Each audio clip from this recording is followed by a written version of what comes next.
Hello, everybody. Gonna talk about some wrestling. It's been a while. Welcome to Tim and Joel. Call it in the ring. Gonna talk about their wrestling. All the wrestling. So much happened. You went and observed some wrestling in the wild. I saw so much wrestling, and I can't tell you how much I am happy to be home after what was the most ridiculous few days of both wrestling and travel. I don't even know where to start it. The extra day made it very, very strange. Coming back from Vegas a day later than planned was both on the docket and not at all on the docket. So just kind of getting used to being around the talkie talk again. I think I messaged you earlier, Tim, and I was like, I'm feeling rusty. Yeah, feeling pretty rusty myself. Oh my goodness. It's still weird, like being offsite. Yeah, you're still in a remote location out in the jungle. A remote location out in the jungle. Right. I've done no field research as originally planned, but we'll go back to home base, do it up, live life proper. Maybe your home base is us. Maybe you want to toss a thumbs up on this video here. Maybe you're going to leave a comment on the video or subscribe to the channel. That would be much appreciated. By the way, we have a Discord. There's a link in the video description. You can go ahead, join us there. We talk about everything. We talk about music. We talk about movies. We talk about wrestling. We talk about all the stuff. We even let you promote some stuff in a self-promotion area. So for those of you who want to get a little bit more, big, popular, I don't know what the word is. If you want to promote your stuff, you can come and join us on the Discord. Get big. Get big. The problem with getting big is that we don't have that sponsorship yet. Yeah. Tim. Wait, is that a thing? Is that like the Mr. Big bar, the chocolate turd candy? No, but I used to love Mr. Big's when I was a kid. They're okay. Chocolate bars are overrated. Well, what's not overrated? Damn it. I just did the thing. I can't do another segue. You can't. So I landed on Thursday in Las Vegas. And I went and I immediately made my way over to MGM Grand. So at the MGM is where all of the SummerSlam stuff that wasn't at Allegiant was happening. They did the tryouts there. They did the media scrum there. They had a whole lot of the Superstore was there. So fans could go and check it out. So at the Superstore, I went and checked that out. There was a lot of really cool stuff, including the Lily doll. Oh. But Tim, here's the thing. You file that under very cool stuff. Is that Tim, I'm not kidding you. They had a full basket. Like I'm talking a deep, like if you go to the local store and you find the sale item and it's a full basket that they're trying to get rid of for the weekend, there was a full basket on Thursday. I went back on Friday evening. The basket was empty. They had only maybe 10 Lily dolls left. The thing sold, man. The thing sold. Stop it. Bad public. Bad audience. They had that. They had the Lily in a box-like structure. Those sold out as well. Which, by the way, so here's the thing: when I'm there and I'm watching all the stuff on the racks, the Lily doll is $30. The Awful. Lily in a box-like structure is $40. Awful. They have a Drew McIntyre sword, but it's a blow-up sword that lights up. Awful. Take a guess how much it costs. 60 American dollars. 20. That's so little. No, it's so much. I don't know. It's all awful. I wouldn't buy any of it, and kids are dumb. There's much better toys out there for much cheaper. You're wasting your parents' money. Have better interests. Well, bad children. Yes, exactly. Well, we'll get off of the Thursday talk. Thursday was basically just orienting myself. Ringer was giving away these like really cool sunglasses that you might see behind me on the mask. Ringer and WWE were doing some sort of some surprise giveaway thing. So I got in on that. Anyway, let's talk about Friday. Let's talk about Rampage because that's what people want to talk about. Rampage. Yeah, I tuned in while it was happening because it was going to be hype, and I had an extra hour because it started at midnight here. So. Oh, why did it start so late in Canada? I'm on a different part of Canada in the jungle. Remember? Yes, that's right. I mean, they weren't supposed to show it until 10 Pacific here there in Vegas. We ended up finding a nefarious stream.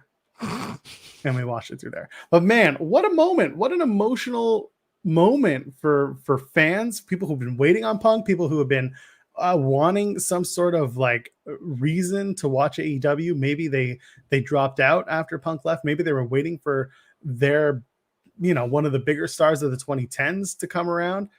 But man, a full arena just losing their minds. What did you think of that? I thought it was How'd cool. you feel? It didn't happen anyway in the way that we had kind of conjectured, which is fine. But it was pretty cool having the CM Punk, just the chance, and then the music hits, right? Kick off the show.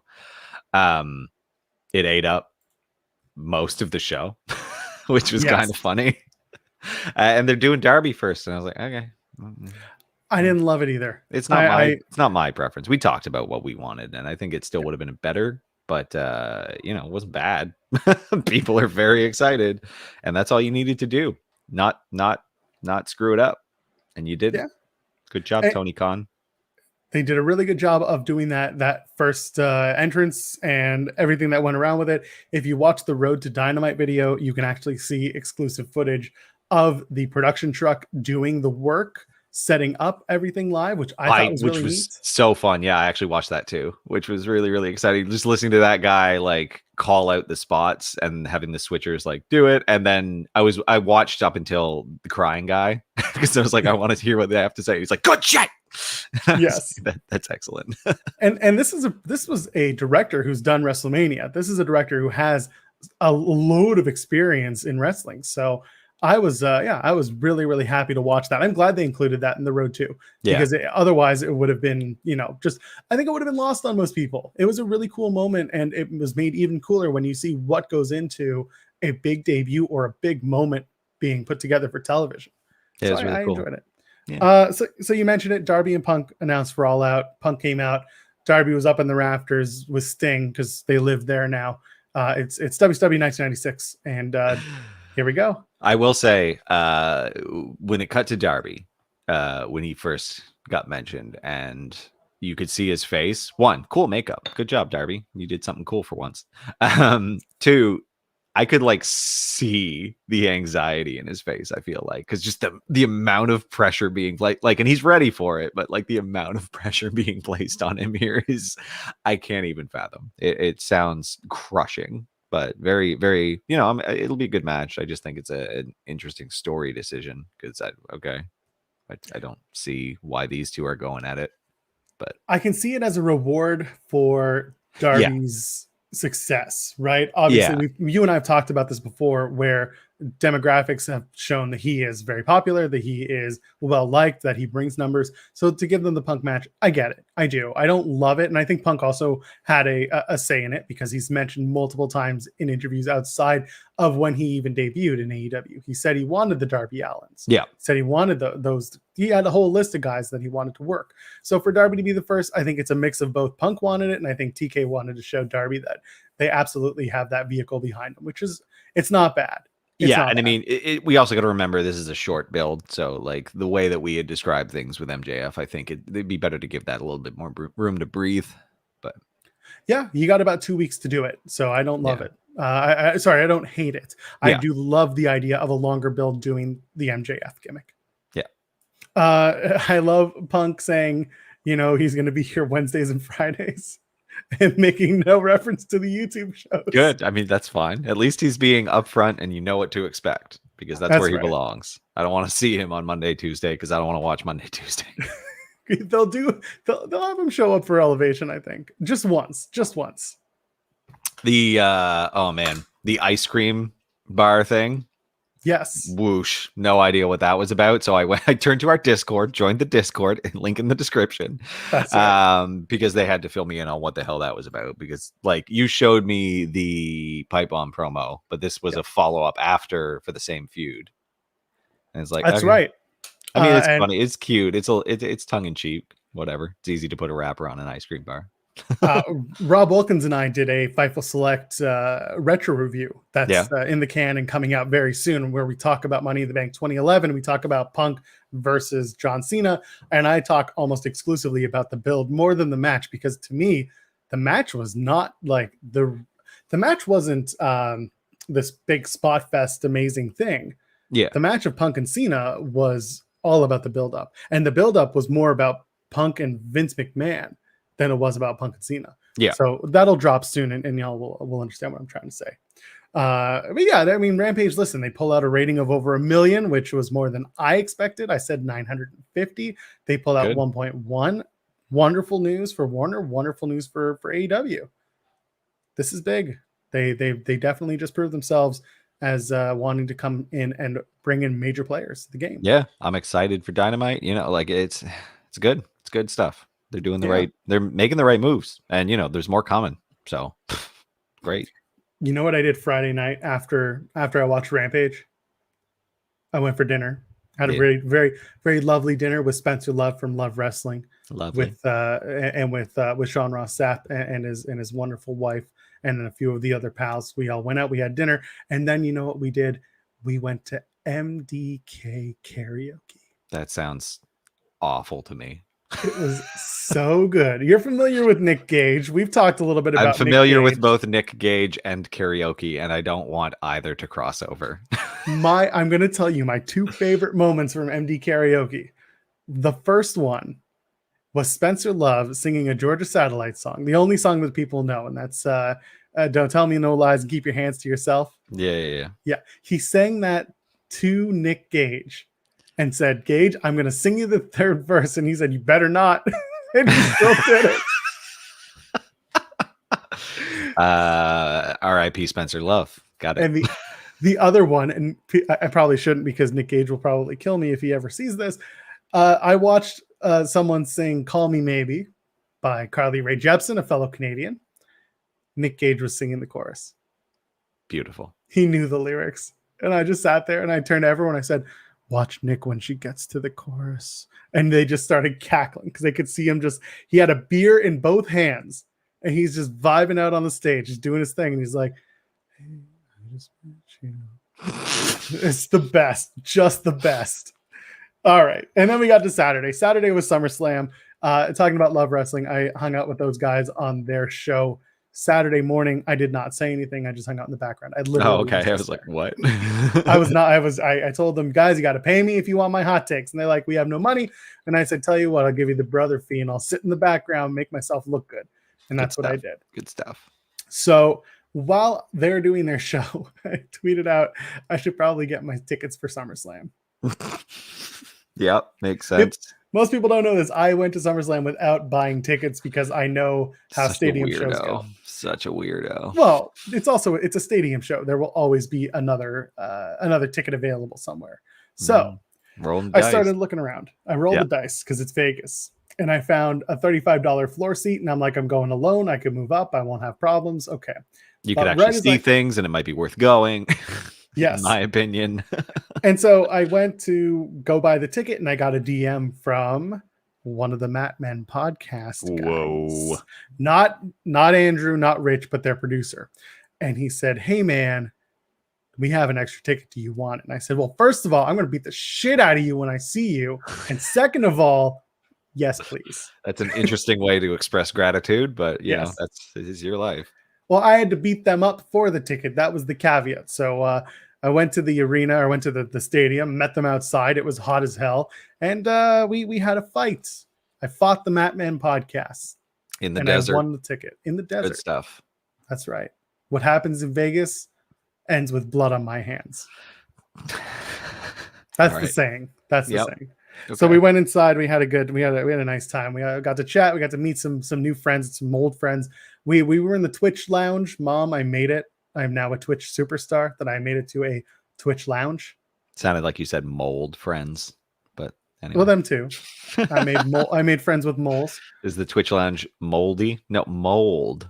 Oh, I know what you said. The fungus. Oh, I know what you said. So we did the Twitch lounge thing. It was really nice. And the new and old friends there. I emphasize the D for you. Thank you. And if you want to emphasize your D, not our show yet. Don't go somewhere else. Go somewhere else. Find the plug elsewhere, and we will give it to you then. All right. So we're in the Twitch lounge. Let me go get our seats. We have brilliant seats. Those of you who saw it on my Instagram, @Joel Pearl is everywhere. We were in the 100s in the lower bowl.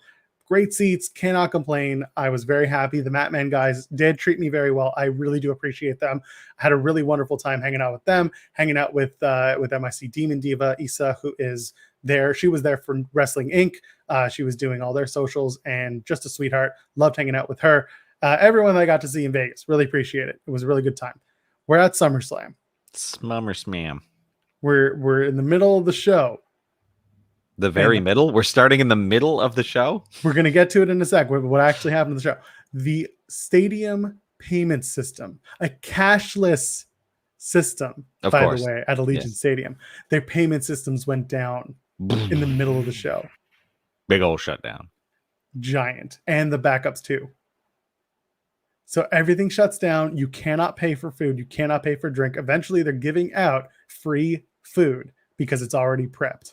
I didn't get any because it was too late. But eventually I read about it and I was like, this is catastrophic. Yeah, that sucks for them. There were a few rumors about stuff that other stuff that happened, like overflowing toilets. I don't know if that's true. I know for sure about the payment systems. That's not interesting. But that's just a stadium thing. But it's a brand new stadium. It's a brand new stadium. I don't know. Seems tough in the desert. But anyway, we talked about the merch stuff. There was some. I don't have it with me, but I did take photos of it. I bought a casino chip. They made like a metal commemorative casino chip for SummerSlam, and it was really nice. For $10, I was like, I'm gonna do that because that's great. So I went off, bought that, and then of course enjoyed that. So cool. Let's talk about the show. It was tasteful. That's why I bought it. Unlike the show, let's talk about the show. Let's talk about the show. We'll go in kind of random. So all right. Usos and Mysterios. No shock. No shock? It's fine. It's boring. Usos the match was fine. It wasn't like bad. It's just, again and again and again. It's yes. What it is. And that's a lot of what we saw at the show was just stuff we've already seen. And in terms of the crowd during that match, we were there. It felt lifeless, Like it's just it's a warm-up background noise. We were there for Charlotte defeating Nikki Ash and Rhea Ripley. Again, they pull it out. Like, I gotta give it to Charlotte and Rhea. They pull it out when they need to. Nikki was good. Didn't end the way we expected it to end. No. Great match. Charlotte especially. Gotta give her a due. Like, did a tremendous job. When she pulled out from the top rope, instead of doing just the regular moonsault, she added the twist. The corkscrew, really good. Two things. One, when she did that corkscrew, did you see that her backside basically like shoved Nikki Ash's head into the barricade? I was like, ouch. It looked pretty rough for Nikki. Very rough. And the other thing was Rhea Ripley taking a clothesline over the top rope, and she landed on her feet, but like on her knee. And that was just not a good bump to take. That is painful. Yeah, you can see her shaking it out. She definitely wrenched something. It was an uncomfortable moment for sure. I'm going to skip the next one. We'll come back to it. The match of the night easily was Edge and Seth Rollins. Yes. Yeah. Which, I mean, I kind of expected, which was really, it brought everything back. The Brood entrance. A callback that I knew. Oh my God. Who'd have thought?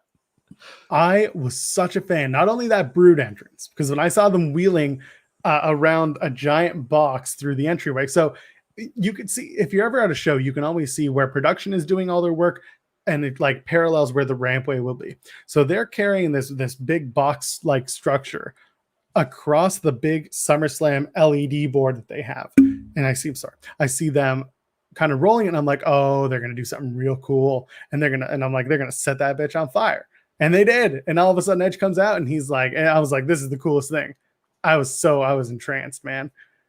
And then the match where both men kept doing their own little callbacks to their careers. Crazy career highlights just through the entire thing. Yeah. I thought it was tremendous. Like, it got me back. Cause like, it wasn't a bad pay-per-view overall. We'll talk about it later, but like it just, I was out until that match, though. But then from there on, big fan of Edge using the Glam Slam for his yes. life. Oh my God, yes. Like so that's the thing. You're throwing in callbacks that you really don't expect. Well, it's not even a callback, really. I guess it's just a weird meta move. And overall, just like match of the night easily. And you and I talked about this. We went into this show saying this is going to be the match. Had the best build, I think. Like it was very, very, very, very good. Like everything about it. They did this right. Best thing on SummerSlam. Yeah, exactly. And I agree. US title, Damian Priest defeats Sheamus. This was a match that had a little bit of a problem in that it could not start hot. It had to build, which I appreciated. And then Damian Priest winning the US title got over big in the room. Yeah. Everyone was super into it. But it started real slow. People were not big fans of that. Which, you know, and what else are they going to do? We've already seen this match more or less in different configurations. I thought that the mask spot was good. I was hoping that that was going to be the end of the mask for Sheamus, but he came back out with it on Monday. So I don't know. Yeah, that's right. I realized that. I thought that would be it too, because he made a big hullabaloo when Priest took off the mask and then whipped him with it. I guess that's what he's going to use as an excuse. Yeah. Drew versus Jinder. They're disadvantaged. I feel like they just got screwed. It was the same thing when Drew took on Roman a few years ago at WrestleMania. Yeah. It was just not a very well built match. It was placed in a low point on the card. No one cared. Yeah, and like I don't think Drew going over here was the right choice. I think in order to elevate Jinder, I think they should have kept this feud going. Just had him go over and build it a little more, because like, you know, Drew's still got to sink a little bit lower, because otherwise, you know, and then we see again on Monday, he's back feuding with Lashley kind of in a roundabout way. It's good that, you know, they still, but yeah, we'll talk about Raw in a minute. And I kind of disagree with the Jinder thing. I don't necessarily agree with him losing on Saturday, but what they did on Monday kind of got me a little bit okay with it. We'll talk about that. Let's talk about Alexa Bliss and Eva Marie. It happened. Okay, I want to say this right now. My favorite part of the match, obviously, after it ends, is Doudrop doing the loser of this match, and then looking, you know, it was hokey, it was silly. The match was not good, but the whole avenue was to get Alexa Bliss the win so that she can come out the next night on Raw and confront the new Raw Women's Champion. That's fine. It is what it is. Well, I mean, when you're selling that many of those stupid dolls. Yeah, well, that's I'm going to talk about the dolls again when we get to that segment on Raw. And then, of course, we open the show with RK Bro defeating AJ Styles and Omos. Good match. Seemed it set a good tone, I think, for the show. That was ruined later, but it started off good. AJ Styles taking pins left, right, and center. He's just eating them. He's an older gentleman now. Well, the twilight of his career. That's right. Randy pins AJ, and then on Raw, Riddle pins AJ, because we're still built. Omos is either going to turn on AJ or I don't even know. It's a very strange scenario. I don't know what his plan is. Oh my god. Yeah. Lashley Goldberg. Yeah. Okay. Honestly, yeah. What do you have to say? In the room, every time Lashley did anything, huge pops. Hilarious.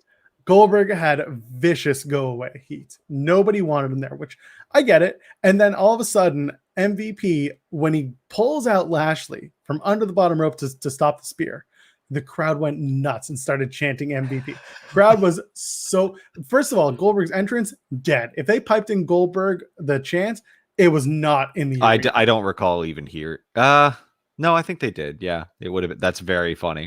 It was not there, at least not in our section or the sections around us. It was not there. Goldberg was just there. People, and then he goes down with injury, and we're all like, "Is this a work? Is it a shoot? What are we doing?" There's been no update. If it's real, then they played into it. No. It was a work, 100%. That was part of the plan. That was clearly the plan, as far as I'm concerned. And I think that's the best way they could have handled this. I think they did it. I get people didn't like that ending. I had no problem with it. Like the ending didn't bug me. Yeah, okay. They spent a ton of time, like ruining his knee. You know, yes. Which I thought was really cool. Lashley won in heelish fashion, as he kind of needed to, because, you know, as much as the fans don't like Goldberg, like, he's still a heel in this part of the story, which is fine. And then Sunberg, we got Sunberg. Like, what more did you want? This played out as best as it possibly could. Like, Goldberg lost. This is great. This was a great way to handle this, to use Goldberg. I went in thinking I was going to hate this match. I enjoyed every minute of it. Tim, Lashley attacked the child. Hilarious. MVP afterwards. There was no way he could. We didn't know. We didn't know. We didn't know. Nobody arrest us. Nobody take us away. We didn't know. Sundberg absolutely deserved it. And I see Drew also saying he agrees with Tim. It wouldn't have had Lashley attack Goldberg if it was a shoot. Here's the thing. If Goldberg said to a referee, keep it going and tell Lashley what to do, then you can do it because it's Goldberg. No. Okay. So what started the knee thing was MVP hitting him with a cane, which he took slightly too long to even react to. So like, Fair. It was clearly the plan. It's very possible that I missed the moment. Yeah. Yeah. It's tough when you're in the audience. Yeah. MVP struck Goldberg in the back of the knee with the cane. Watch it on SummerSlam because it takes him a hot second to even react. It's just that's Goldberg's MO though. It happened in WCW all the time. Yeah. When he got hit with the cattle prod, solid second before anything happened. Yeah, it was very like he hits him in the back of the knee pad, and I guess Goldberg wasn't ready. He's standing. Ow! It's like a bug bit him or something. It's the weirdest thing. And then he's done, and then they just make it. They work the knee for the rest of the match. It was very funny. All right. So it probably was a work, but it was not a very good work. No. Okay. What do you want to talk about? Return 1 or Return 1A? Wait, what? Do we want to talk about the man or do we want to talk about Mr. Ponytail Hipster Cowboy? I want to talk about the man because it's what I've been dancing around this entire time. All right. So Sasha and Becky is announced as the match. They then say Sasha can't compete. They bring out Carmella. Huge boos. Sasha and Bianca was announced as the match. Yes. Did I say sorry? I have it crossed out here. Sasha and Bianca is the match. They say Sasha can't compete. They bring out Carmella. Huge boos. Crowd is like, forget this. This is absolute trash. Hate it. Which is good heat. Good. I was all good. All good up to that point. That was the right thing to do. And then they hit her music. And Becky Lynch comes out to a pop that I have never ever experienced. And I've seen some shit. Only imagine earth-shattering. It was very loud. It was one of those moments where I wished I had a pair of earplugs because I was deaf. Huge moment. Absolutely excited. Absolutely exciting. Was not the plan going into SummerSlam. Yeah. Sasha was very much supposed to be in that match. Things changed. What those things are disputed. Regardless, she was unable to compete. Becky comes in and she says to Bianca, let's have a match. Let's blow the roof off this place. Still fine. All good. The bell rings, throat punch, Uranagi, 1, 2, 3. Garbage. Is that her finisher? Is her finisher the rock bottom? No. The finisher. I was like, that's weird. Her finish is the arm bar. Yeah. Yeah. So that was the thing. So, okay. I'll tell you from the audience perspective. We went from like 0 to 100 and plummet down to 0 in the matter of less than 5 minutes. That's how it felt watching on TV. And you cannot do that. You can't do that to a live audience, especially when we've been getting so much hotter. And that was one of the matches that we were very much looking forward to. And then to replace it with Becky and say, let's tear the roof off this place. People were expecting a competitive matchup to replace the competitive matchup they were going to have with Sasha. And then they did a segment, an actual match, not that. And like, did they actually call it the manhandle slam? They did. Yeah. The commentators called it the manhandle slam. It was that's amazing. Stupid. And I was like, this is another damn rock bottom. It's not even an interesting move. Like, that's amazing.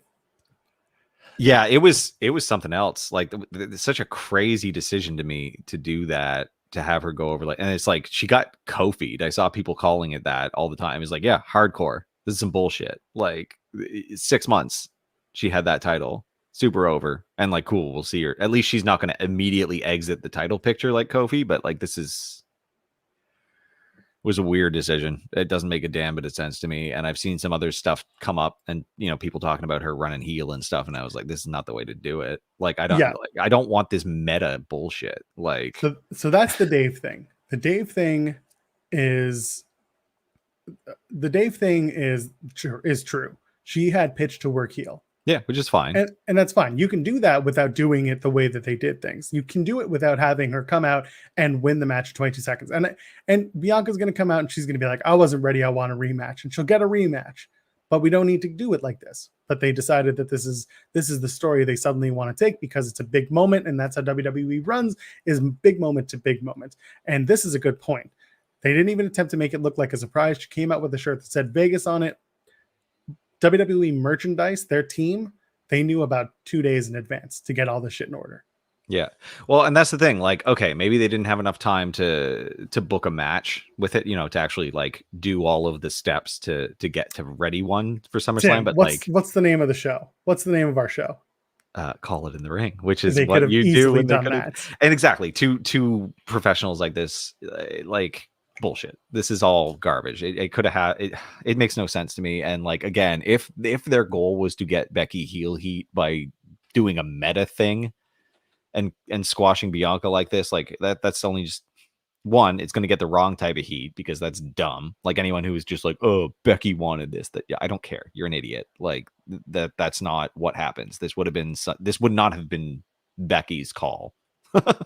Yeah, it was just a very strange turn of events, and it absolutely turned the crowd off, and it took a long time for us to get reinvested into the whole thing. And they had, like, I've seen so many great proposals for how they could have done it, brought her in as a heel, and actually, like, they didn't have to run a match even. Like, they could have just brought her in and made it like that's one thing. Come in, do, like, say some of the stuff that people were suggesting. It was like insulting or whatever. I can't remember anything specific. And then don't do the match. Be like, but not tonight. Heel move. Yeah. And they also, here's another one they could have done. And this is the one that everyone thought would happen. Make it a damn triple threat. Have Carmella. We all know Carmella would eat the pin. Yep. That's fine. Guess what? The problem isn't who eats the pin. The problem is you just beat your champion for no reason. Yeah, your champion that you've spent 6 months, more than 6 months, almost a year, like, really properly building. And who had a snake bit championship run to begin with. She wins a title, and then Bayley goes down. You have to call up all these other women to replace her, and you still can't get it right. Like, you're doing Carmella 3 times. You're doing Zelina Vega, who can't win a match. You're doing everyone but, the big match. And again, I get it. The Sasha can't compete. It's a problem, especially at the last minute. But you have the tools to have a very competent match with Becky Lynch, and you didn't do that. Yeah, it's really a shame. And this just gutted it. Like, yeah, I said, like, SummerSlam was like decent up until that point, and then just destroyed it. Went from like ultra high to lowest of lows. Then poor Jinder and Drew have to come out and try to do something, and it's just like, okay. Now, let's talk about when the crowd got back into it. Yes. And that was the main event. That was Roman Reigns and John Cena. It took that long for the live crowd, eh? It did. Because I was backed by Seth and Edge. So yeah, that's true. Seth and Edge, so the top 3 did come back for it, but like, I feel like the Brood entrance helped. Yeah, and the match itself, like, again, you and I talked about Edge not needing to go 30 minutes, but that was a match where he ended up needing all the time that they had. Yeah, that was great. Yeah. And it worked. So you know what? The crowd came back for Edge and Seth, and then they came back for Lashley Goldberg. So the top 3 matches, they were there. It just took a lot of finessing, a lot of bringing it back. So we get to Roman and John Cena. First of all, John Cena coming out with his Mario cosplay, big fan of that. Yep. Come on. You like the shirt. You like the Mario. Oh, I don't like the shirt as a shirt. I think that's a hideous shirt, but whatever. Y'all like weird, crappy designs. Did you see the NFT tweets? Yeah, and I was like, oh, gross. And then, okay, enjoy. 21,000. The opening bid was, by the way, 20,000. That was the opening. It opened at 20,000. Someone bid 20,001 cent. And then someone bid 21,000. That's wow, what a bad auction. Whoever paid 21,000 is a fool. It was a bad option. Keep in mind, you do get a lot of extra shit for it. I saw all the extra shit, including yeah. physical, tangible shit, which is like, okay, you're at least making this thing that has literally no value have some value, but whatever. They did the same with the Undertaker one, but that one went for much higher. Either way, NFTs, no good, but the stuff that comes with it, that was pretty neat. Anyway, so we do the match. Roman Reigns, king of the 2.99999 kick out. So good. Shit. Yeah. Holy shit. In the arena, we are all biting on it. We are absolutely loving every second. I was so curious because like there was so much of what made me enjoy this match was again the plotting behavior. It was like the Jay and Roman Hell in a Cell match where a lot of it was just Roman like working for the camera. Like he was cutting promos in the ring the entire time, which I'm sure y'all couldn't hear at all. And it was great. Like I really enjoyed how plotting it was, how like yeah. Now going with the 2.9 thing, referee was great. The only nitpicky thing I'll say is that when he did his near falls, when we got to that 3 count, he really took his time coming down to swing his arm around. So other than that, it was a really good match. Really, really fun spots. Really just good storytelling. We knew it was going to be an excellent match. I feel bad for John Cena's hairline in the back because that bald spot, maybe. Yeah. I mean, his back kept going to the hard cam, and it was like, well, just shave your head. You had a crew cut for a lot of your just shave your head. Problem is, if he shaves it down to the crew cut, it's still gonna have a lot missing in the back. Again, just all of it. Now you Stone Cold Steve Austin. So the match ends. Roman Reigns stands in victory. Tremendous. After on SmackDown, he said he will put his career on the line. I was like, shit. Yeah, they telegraphed the end. But I kind of sat there and I said, maybe there's a small chance that Roman takes a few weeks off, Cena wins the title, and then they run it back in Madison Square Garden just to give Cena that 17th victory, that 17th title. Yeah. There was a possibility, but they didn't do that. Instead, what do we get? We get Brock Lesnar's music. Boom, boom, boom, boom, boom, boom, boom. Again, huge pop. Nobody sees it coming. Very, very big moment. I didn't. And shock. That's crazy. Love it. Tim, the hair. The ponytail. He kept it. He kept it. I think when they did that appearance with the butchers or whatever it was, and the photos came out, I think they were testing the waters. I think so too. I think they were absolutely trying to find out if people liked it. If it was buzzworthy. Yes. It's not about like or dislike. I think it's about buzz. And he came out looking that way again, and I was like, this is perfect. He looks like a Goron, I said, from Zelda, like the little rock eating dudes. That's good shout. Yeah, like there you go. Like Mike's saying that they lost it in the Discord when Brock came out. It was so insanity. We lost it in the arena. We're all just freaking out. He comes out again, big hair, big beard. They only do the stare down. That's fine. And then no. Paul. That's what I was going to get to. So good. The squeal. No! The terror. Oh man. He knew it was coming. Paul knew that it was going to be one day that Brock came back.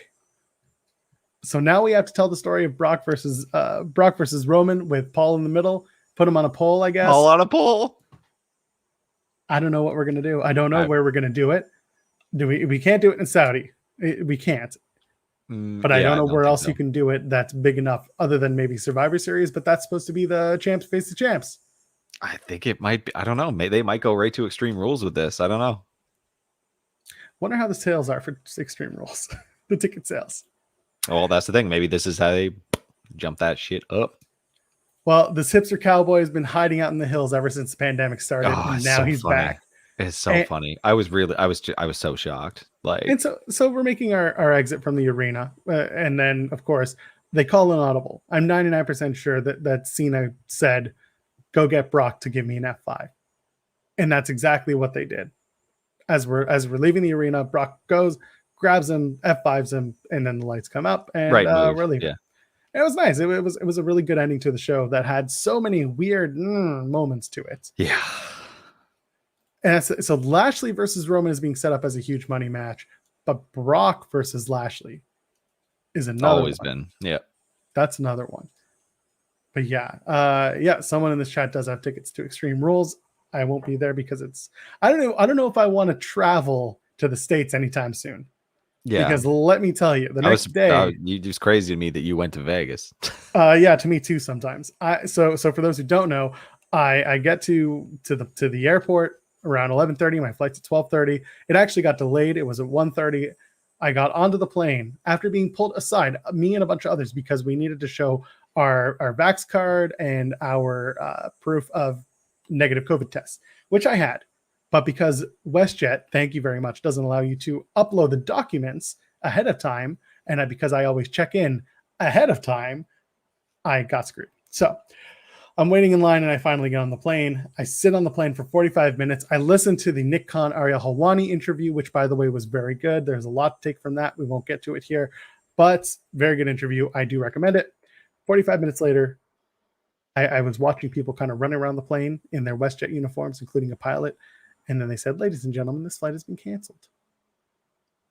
And I messaged Tim, I messaged my wife, and I messaged a few friends saying, hey, I'm back in town. And they're like, what the fuck? So I get off the plane and I get whatever is coming to me from WestJet. They comp the room, they comp the Ubers, they comp you food, all the stuff. It's nice. I have been talking about taking an extra day in Vegas, so it actually ended up working in my favor. I ended up staying at the Park MGM for an extra night, which was nice. I was staying elsewhere, but I got a free night at the Park MGM, which was good. Got an upgrade on WestJet. Thank you. And yeah, just kind of hung out. Got to speak to some more media folk. And then Monday morning, hopped on a plane, came home. And I got home at like 11:30 after Raw had already finished. So speaking of Raw, I got to it this morning. After catching up on everything else, I want to see Bobby Lashley versus Damian Priest. Yeah, me too. I'm also excited for Bobby Lashley versus Sheamus. I think they set that up really well. They did. Be a good little match. Unfortunately, because it's Raw, I think it's going to turn into a rematch of that tag team match that we saw with Bobby and Sheamus versus Priest and Drew. Really hate that they keep doing that. I don't like that it's like match turns into tag team match. Like I can't stand it. It's so boring. Neither can I. Bobby took a powder on Sheamus, so obviously if they do the rematch with the tag match, Sheamus will take a powder on Bobby. Yeah. Hooray. That's all I got from that. But yeah, it wasn't a slap in the face for a Raw. That's right. No, it wasn't bad. Like I actually thought it was an okay episode. So Dewdrop is keeping her name. She wants disappointing. To stay. No, I am Piper Niven. I'm Dewdrop. I like Dewdrop. Okay, marketable, I guess. She told quite a few people, including Sean, that in interviews she's happy with the name. She wants to build on the name. That's what she's going to keep. So fine. What I really don't like was the beatdown from Eva, which then she says, "This is Eva Lucian." Yeah, it was pretty bad. It was awful. And it was really poorly telegraphed. Oof. You want to know what else is really bad? What? Leather Daddy Karrion Kross. Wow. Right? Wow. Just poorly constructed too. It wasn't like it. I got some people you can reach out to. They make better shit. It's funny that he leaves NXT, which we've joked about being like the Leather Daddy NXT right now. And he goes and he's basically taking everything that NXT is leaving behind and carrying it on his back up to Raw. Oh, it's such a shame. Like, it was so bad. No Scar. Again, they took away the one thing that he was like, had down pat. And like, I get they might bring it back, but it's just like, I doubt that your idea is worth this. People were chanting, "We want Scarlett" again. They had to pipe in noise because, again, nothing from the audience. Nobody cared. Yeah, because they've ruined it. Like, whatever he had going is nothing now. Like, and you and I talked about it at TakeOver. We expected him to carry that title for another few weeks until they go live in September and then drop the title. Why couldn't they do it that way? Because they were upset that Joe winning would bring in the number. Like, what was the point? Very strange. They just, like I said, they demolished Karrion Kross, and that gear, he looked so foolish. He really does. Either way, we got through it. He defeats Ricochet. Wow. Whatever. Tremendous accomplishment. Whatever. Moist TV, by the way, the new Viking Raider shirt, raid and get paid. It's hard to do a raid when you don't have matches on TV. Yeah. Jump in the river and deliver was probably the line of the night for me from John Morrison. And then Logan Paul comes out and gets booed like nothing I've That ever might heard be before. the most nuclear heat I've ever heard. Like he couldn't even do, he was visibly thrown, struggled through his dumb promo spot, and then just left. He really was thrown. He was absolutely losing his shit. Like, yeah, it's wild that he doesn't recognize that most of the world can't stand him and his brother. It got to the point. It got to the point where when Miz did his entrance, Morrison ran over to him and like whispered in his ear to chill out. It was clear, like he's like take it, and like Miz had to take over at one point, it seemed like, and it was woof. Yeah, Logan Paul was he was shook. It was really something else. Miz saves the segment, gets the heat back, fine, and then they do Woods defeating Miz. No Kofi this weekend at all. Did not see him anywhere on the card at SummerSlam. They did that silly Pure Life tie-in segment at SummerSlam that the crowd was absolutely dead for. Like no reaction. Did not care. I mean it's whatever. It seemed weird and dumb and awkward. Like but a good long match for Miz and Woods. Whatever. It's good for Miz to shake the ring rust off. But you know what I like? They did the slip and slide on the floor, and it made sense. That was great. Yeah, I actually thought that was really clever. It's good stuff. And then finally, Miz turns on Morrison because it's about time. Yep, this is the right time. It's a good move. Again, if you're not going to do, Miz, Maurice, Monet, and Morrison, then just get over it. Yep. You know what else I loved? Another reluctant tag team. Yeah. They're going to be the next tag champs because Schnoxy are you serious? Not going to beat them. No, because you can't have them beat Natty and Tamina a million times and then they win the tag titles. That's not how it works. Schnoxy are going to lose. They're going to lose their first match to Natty and Tamina, and because they like this new team of Ricky, Rhea and Nikki. Ricky. Yeah. Because Nia doesn't sound very good. They took on Shania Payne and Rhea pinned Shayna, so that's cool. We're back on that train.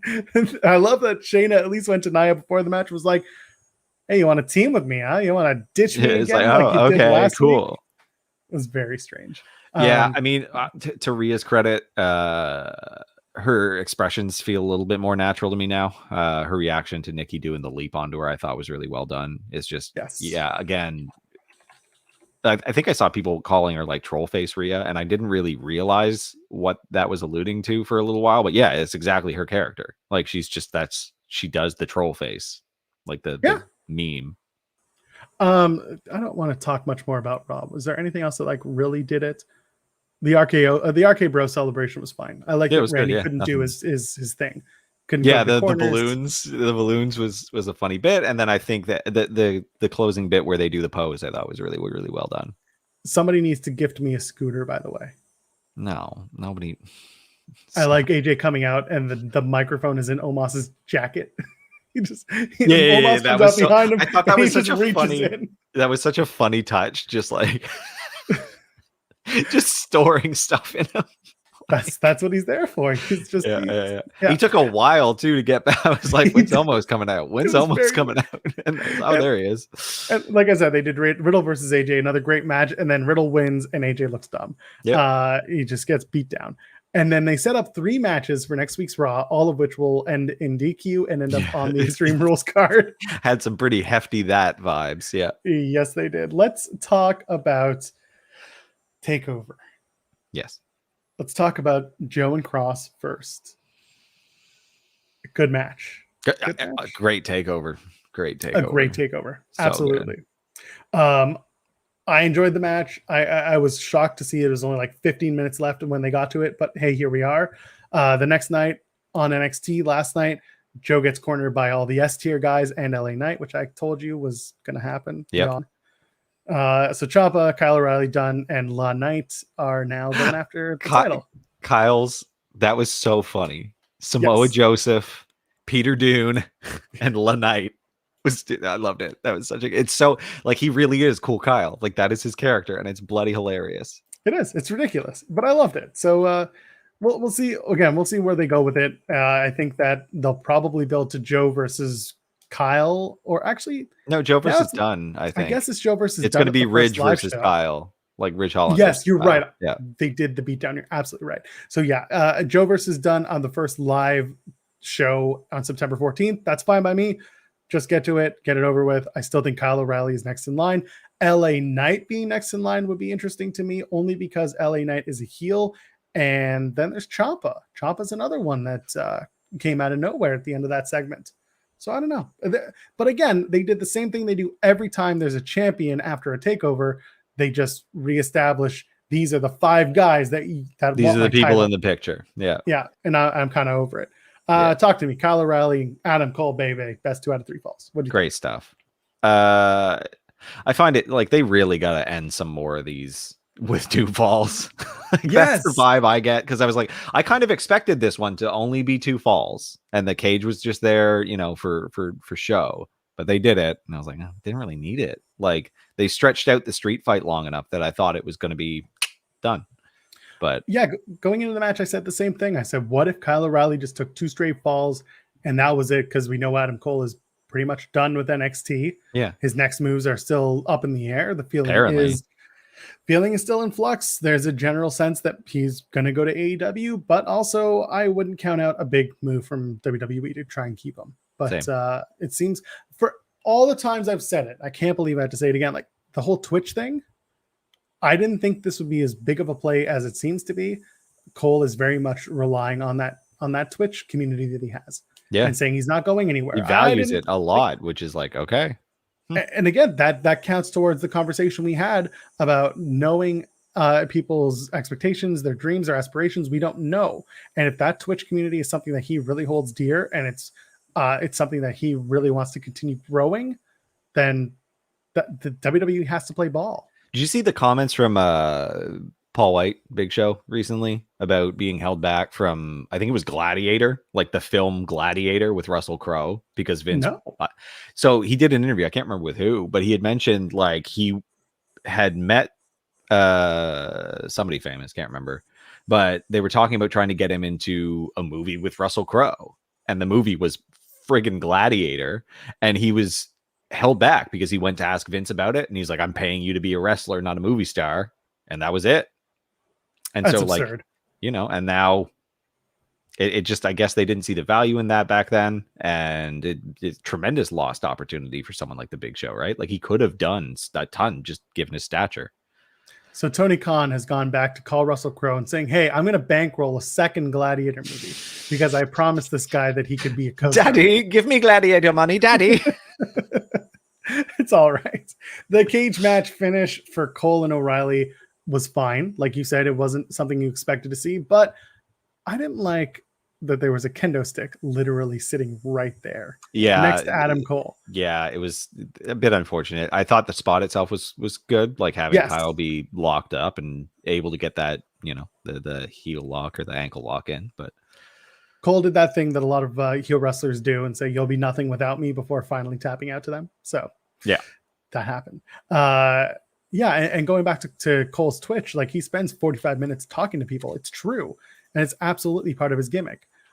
Speaking of part of the gimmick, let's talk about the Czar defeating the Ring General. Oh my God. Holy intense. Shit. Like, oh man. Dragunov defeats Walter. You and I saw coming, which is great. It was just an excellent match. There's nothing so negative I can say about it. So good. Poor Ilya, his body. But he's made for that. He's really made to take a beating because it shows on his body and eventually it goes away. But why it's like Daniel Bryan, right? Where it's just welts up so bad. Like, but why is the UK obsessed with war and oligarchs? What is going on? Deep history. I guess of national garbage. Either way, match of the night, probably match bordering towards match of the year. It was something else. Very good. So very good. Those two have a chemistry that I have not seen in a long time. They had a great match at the end of 2020 that we've talked about. We told people to go out of their way to watch it, and then they did it again the other night at TakeOver. And absolutely, they just got his chest beat, got his whole head beat. A great match for the two guys. Good stuff. So good. Like, and the post-match interview was funny, just having him like just spent in the chair. Like, the guy's so emotive. Like he looks, he's very good at like playing his emotions earnestly on screen. Raquel Gonzalez and Dakota Kai had a good one. What did you think of Good. that? Did you expect it, or did you expect Dakota Kai to go over? No, I expected Dakota to lose and called Raquel in the predictions. Only one I got wrong was Kross. Man, how did we do that? Yeah, it was a good match. Kaylee Ray is officially in NXT. We've seen her. I told you she's been in Florida for at least a month, so it's good to see her make her debut. Makes sense. Good stuff. Yeah, and then last night on NXT, she defeated Valentina Feroz, and I said Valentina Feroz should be using those feathers on her ring gear to poke people's eyes out. Don't know why she's not doing that. If she wants to win more matches, that's how she does it. Yep. Well, I don't know. She lost a few of them in the ring. That was exciting. She did. $1 Million Championship. Great. Cameron Grimes defeats La Knight. Yep. We went to the moon, friend, and then you know what? Last night on NXT, they blew off the DiBiase Grimes story in the best Very way well done. possible. So good. I was really, really happy to watch it go out that way because first of all, it was funny. Second of all, it went full circle. There was closure to it, and it was more about the respect the two have and about Grimes being taken by DiBiase, who just spent the last few months building Grimes back up from the gutter. I liked it. I was a big fan of that story, the way it came together. And the way and they retired that god-awful belt. Yes, gave him the replica belt. Very funny. Great. By the way, DiBiase was in Vegas on Friday. And was it on Friday or Saturday? Either way, he was in Vegas for SummerSlam weekend, but he didn't go to the show because they had to fly him to Takeover in Florida, which is like ridiculous. But that was a little thing that was very strange. Very funny. Yeah, just really good stuff. And it's true. Grimes and I have great chemistry. We've seen that from every match they've had, and that's why the trilogy for them made perfect sense. It was so good. I like, you know what? I really think just pull LA Knight up to the main roster. Like, he's good to go. Yeah, he's got it all. Last night we saw Hayes win the breakout tournament. He's now a face, I guess.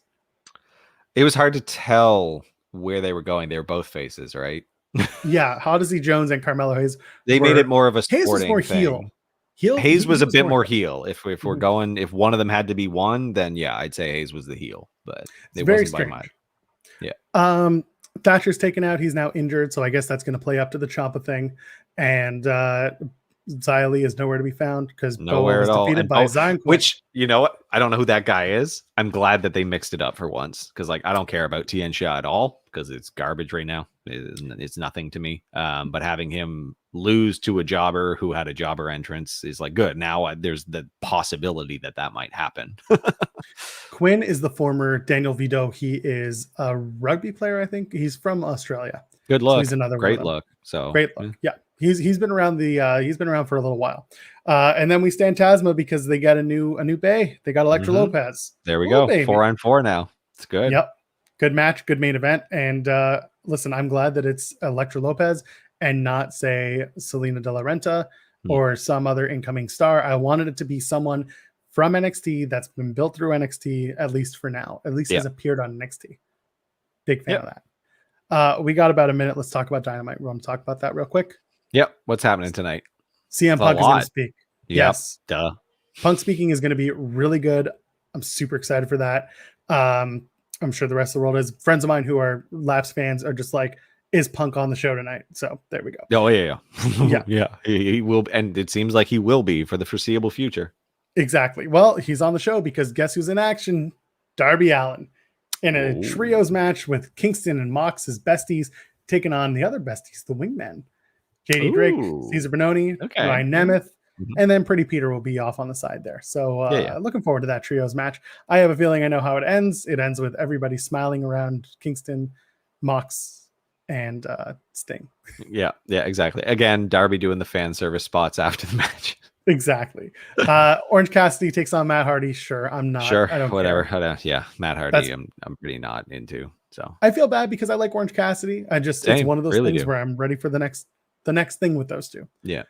Red Velvet takes on Jamie Hayter at 9:30 Eastern. I hope that it's not, but here we are. Red Velvet's about to get decimated. Yep. Tag team title eliminator match, all out cage match on the line. Varsity Blondes taking on the Lucha Bros. I expect it to be Lucha Bros and Jurassic Express in the final of that thing so that we can get to all out for the cage match against the Young Bucks. Who's it going to be? Is it going to be the Bros versus the Bucks? Or is it going to be Jurassic Express getting the rematch at All Out? What do you think?